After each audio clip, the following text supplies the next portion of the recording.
With all the game delays this year, there haven't really been many games that make the most out of the PS5's hardware and capabilities. There are so many great games still to come out before the end of the year, so who knows, one of them might end up being your favourite game of the year. If you had to pick one right now before playing it, which one do you think you'd choose as your game of the year? Let us know in the comments below.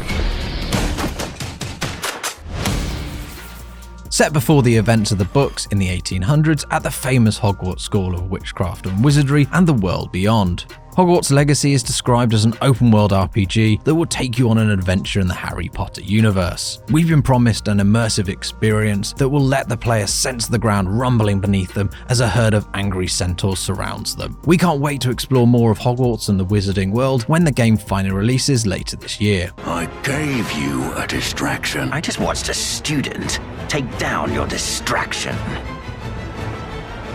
Who is this child? Are you not telling me? After years of silence, we now have a name, a trailer, and a vague release date for Ubisoft's Avatar title, Avatar: Frontiers of Pandora. It's coming sometime in 2022 and is a standalone story from any of the movies. This first-person action-adventure sees you play as a Na'vi and journey across the western frontier, which is a part of Pandora not seen before. You'll have to use your surroundings and try to survive against an onslaught of RDA forces. Flying around and exploring Pandora is going to be absolutely breathtaking.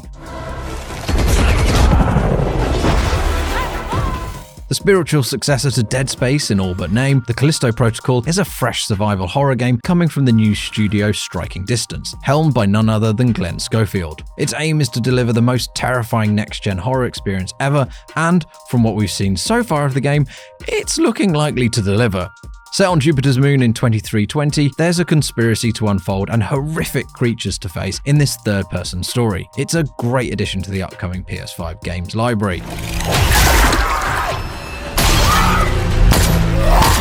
Ragnarok is coming. Yes, a new God of War game is happening, and it's set to land on November 9th, 2022. We've now got a proper look at Kratos' upcoming return in God of War Ragnarok, and boy, doesn't it look good. With an older Atreus, we get to see a host of different creatures, some helping some combat and some new characters we'll meet. In a blog post, Santa Monica Studio revealed that the realms are harsher, and we'll be able to test our fighting prowess against new creatures from Norse mythology. My, that is a rather big wolf.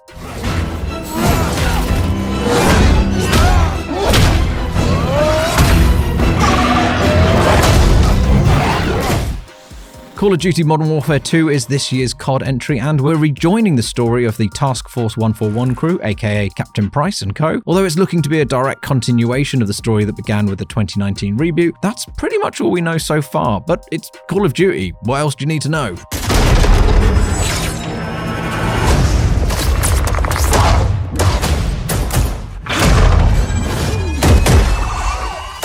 Firaxis is bringing us a new strategy game, but this time it's not a new XCOM. Instead, we're getting a Marvel-themed strategy game called Marvel's Midnight Suns. Teaming up with 12 of Marvel Comics' iconic heroes in the roster, you play as the Hunter, the very first customizable character in Marvel history. Together, you'll attempt to take down the Mother of Demons, Lilith, in an XCOM/Marvel fusion gameplay scenario. It looks absolutely super. Hero.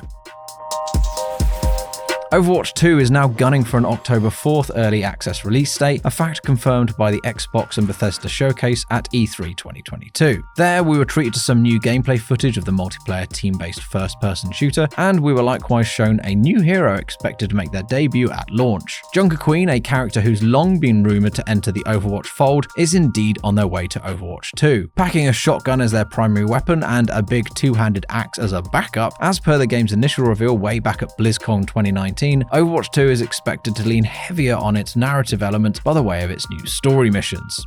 One punch is all I need.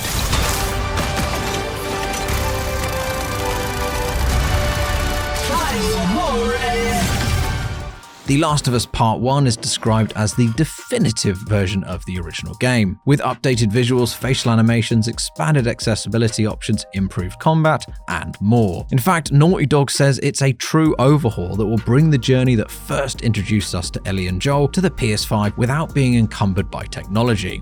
With the debut trailer at the Summer Games Fest, we've already seen glimpses of changes to the character models and more. It just looks so beautiful, and it really does marry well in with The Last of Us Part 2 to create a seamless experience if you want to go between each game. Hope you know how to use that thing. I've had some practice. We're also intrigued to see what a game where you play as the dual personalities of the Lord of the Rings Gollum will actually be like, and thankfully that's exactly what we're going to get. The creature starts out as a prisoner in Barad-dûr, a fortress in Mordor, but eventually you'll traverse more of Middle-earth, with the developer promising giant persistent environments, each harboring several questlines and a range of friendly or unfriendly faces. The game is also described as a stealth action adventure with an intriguing dual personality mechanic, gigantic levels, and a densely raw aesthetic inspired by Tolkien's own drawings.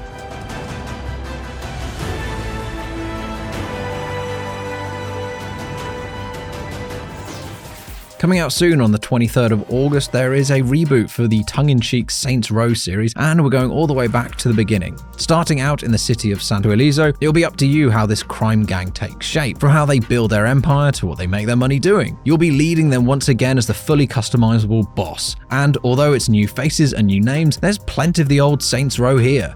Just less dildo bats, thankfully. So what PS5 game are you looking forward to most? Let us know in the comments below.